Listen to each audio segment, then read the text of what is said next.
Post-World War II Germany was a place of confusion and uncertainty that no one had ever seen before. The country was lost and defeated, and its people were left to deal with both the physical and mental rubble and turmoil left by the Nazi regime. While families were looking for the loved ones they lost, Germany was experiencing one of the biggest cultural resets in its history, along with the search for a new form of government and leadership that wasn't based in anti-Semitism, fascism, and other Nazi ideals. This led to the formation of East and West Germany, the East serving as a satellite state for the Soviet Union, and all aspects of the economy were state-mandated, as well as its citizens being under heavy surveillance. The West being controlled by the Allied nations, but still under close supervision. Mary Fulbrook describes the West German political system as one that has been subject to many and varied interpretations, ranging from viewing the Federal Republic as a model democratic state whose efficient secret must be ferreted out, to assorted left-wing critiques both of West Germany in particular and capitalist states in general. Said critiques on West Germany and the acknowledgement of the events from World War II were propelled forward by a particular group of German people born between 1938 to 1948 and became known as the 1968 generation. In his book, Utopia or Auschwitz, Germany's 1968 Generation and the Holocaust, journalist Hans Kundnani describes his generation as the first to bring radical leftist ideals and follow a new moral compass built on equality. Because of this heavy shame and the feeling of internalized Nazism, many from this post-war generation felt a need for deep political and societal change, while the older generation, ones that had lived and participated in the Nazi regime, saw things a little differently. The division of the country was not only geographical post-World War II, but also cultural and generational. How did the generational gap come to be? In a time and space where everything learned and lived through was forcibly wiped and deemed evil, how does that affect what one chooses to value over time? Can history be chosen? The 0 hour, or Stunde Null, in Germany was a name for the immediate post-war period that deeply influenced the development of literary and political culture in the then-split country. This 0 hour represented a time in which Germans felt they needed to rewrite their own history and in some cases even try to forget about it entirely. Because this was such a troubling time in history and so shameful for the Germans, it just seemed better to repress these memories in order to move on.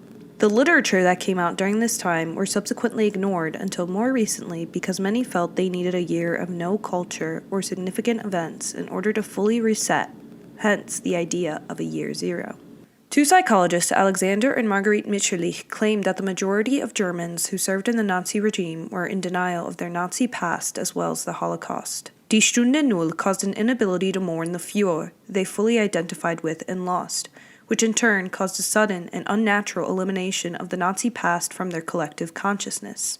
Cecilia Méndez describes this version of doing history in her analysis of the perception of Peruvian creole nationalism in contemporary society. She writes that, in contrast to the idealization of history, conceiving history as admission and self-recognition would be the first step towards a cure, to do history in a way that facilitates self-understanding. By acknowledging one's own past, even the negative aspects, it invites one to apply their own relation to that past to, as Méndez writes, transcend myth. Here lies the difference between the two generations. While the older generation chose to evade the topic entirely, the children of 68 acknowledged their past, quote, as a means for liberating themselves from everything in it that might offend, hurt, or adversely affect them, unquote. One particular individual who took it upon himself to expose the darkest and most negative aspects of post-war Germany was German filmmaker Rainer Werner Fassbinder. Over his 17-year career, the German-born writer finished over 40 films, 2 television series, and 24 plays. National critics rarely supported his work at the time, but he was very famous internationally and hailed as one of the generation's greatest social commentators. He featured his mother, Lilo Pimpiet, in several of his films, including the 1978 film Deutschland im Herbst, where they have a scene together discussing the present state of German government and the terrorism happening at that time. It is this scene where Fassbinder carefully portrays the tracings of a Nazi mentality when he asks his mother what she thinks a fair ruler would be. Die Demokratie ist doch die menschlichste Staatsform, oder ist sie das nicht? Du, es ist das kleinste aller Übel, nicht? Das kleinste aller Übel. Ja, im Augenblick ist es wirklich ein Übel. Die Demokratie. Ja. Was wäre denn besser? Was Autoritäres? Nein, bei uns im Moment. Ja, was wäre denn besser, wenn es das kleinste Übel ist? Dann muss es ja vielleicht ein was weiß ich, was Gutes geben. Was wäre denn das? Das Beste wäre so ein autoritärer Herrscher, der ganz gut ist und ganz lieb und ordentlich. Here, Fassbinder's mother is saying democracy is the least of all evils and she would want a wholly good and orderly authority figure. The word she uses, autoritärische, is not one that is typically used to describe a ruler. What she did was she made the adjective of authority into a noun to serve as a word for an authoritative ruler. Also, the description of a wholly good and orderly ruler is juxtaposed by the concept of an authoritative ruler because it begs the question of who is this ruler being wholly good and orderly for. Fassbinder is showing this German mother is inadvertently reflecting on a time in which there was an authoritative ruler that was good and orderly in her favor, the ruler she had to leave behind and couldn't mourn. The longing for that time is something Fassbinder dramatizes in the dreamy prosody she speaks with and the longing expression on her face. Subtle details like this were very prevalent in Fassbinder's films in order to demonstrate to his audience the damaging effects from the way that generations chose to evade acknowledgement of the past. In a rare 50-minute interview done for German television in 1978, he expresses this concern as well as his own feelings of detachment to the German identity. I think that Germany especially is in a situation where a lot of the things are going backwards. That means I would say that in 1945, when the war was over, the Third Reich was over, that the opportunities that Germany would have had were not taken.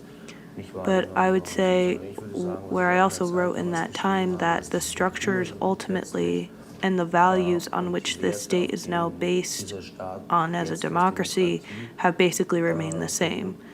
That means that together with the backwards development will lead to something which is a kind of state in which I would not like to live in so much.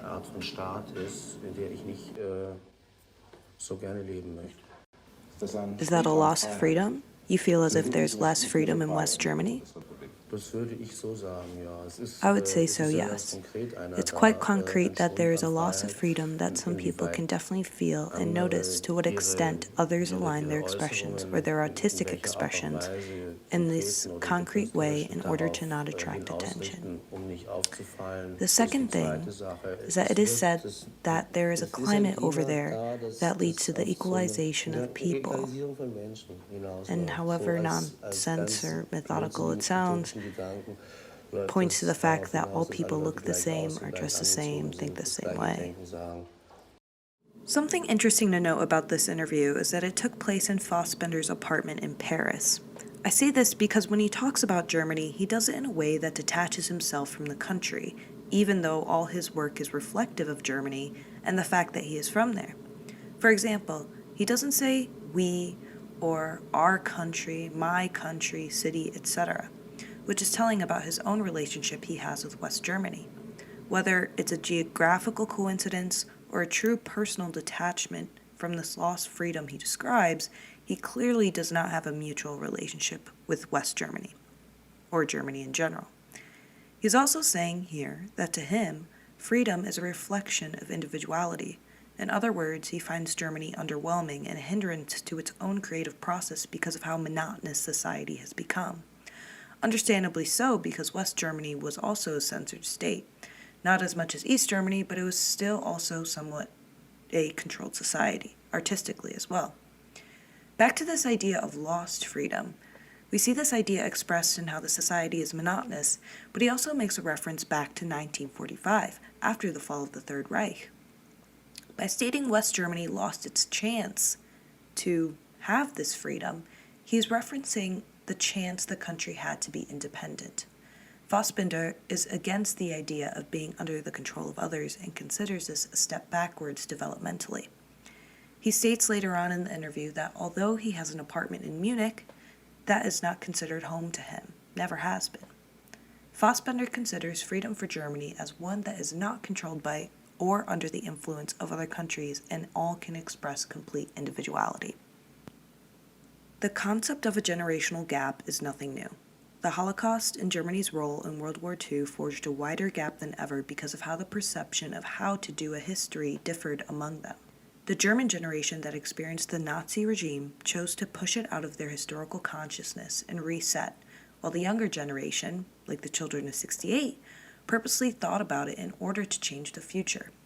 Fassbinder was a controversial creator whose work inspired thousands to create their own radical social commentaries and call out societies when history is done wrong. Keine Eide über Dauer.